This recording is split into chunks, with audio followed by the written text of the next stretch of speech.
I remember when we used to go blackberry picking. The whole family would hop in the car and off we'd go, and we'd go to places, the mountains in Victoria, or we'd go to Tumut, beautiful little town in the Riverina. The river runs right through Tumut. It's fed by the Snowy Mountain Scheme. Anyway, putting that aside, we'd get these little buckets and little ice cream containers, and we'd all go off into the brambles. Now, blackberries are actually an noxious species, and they've been poisoned pretty much everywhere now. But in those days, you could go to the mountains, and where it was cooler, you'd get beautiful blackberries like this. It was just amazing. Now, we had been doing this for a number of years, and a couple of locals were there as well, and they said just be careful because there are snakes. It never occurred to us that there'd be snakes in the cooler weather.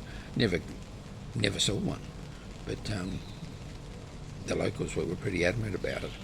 Anyway, actually, when I think about it, we're probably like already doing this when we were 7 or 8, something like that. So we would go off, and we'd be getting these blackberries. Now, to start with, you'd be eating them. So you'd have more blackberries all over your face. You know, your hands would all be dark purple. You'd have 3 blackberries in the ice cream bucket. And then later on, as the hours went on, you sort of filled your belly up and you started picking more. Now, it was a really good fun day out, and my mother would also have made, bread rolls with stuff on it, and we had thermoses of coffee and water and things like that, so it was a real picnic event. And then we'd get home, and my mother would boil them up, and she'd make jams out of it, which we would use on toast or on ice cream. I mean, fresh blackberry jam, blackberry conserve, it's just, you just can't beat it. On top of that, we were very lucky because I mentioned earlier that I've had friends out at Mangapla.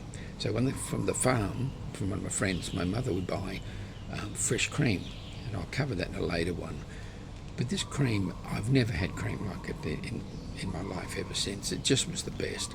And you would get a piece of bread, you would toast it, you'd put beautiful fresh butter on it, then you'd put blackberry jam, and then you'd top over it this beautiful fresh cream from the farm. Just, it makes your mouth water just thinking about it. Just a quick update. Anyone else do things like that? Blackberry picking, I'm sure there must be other berries that people used to go out and pick. See you next time.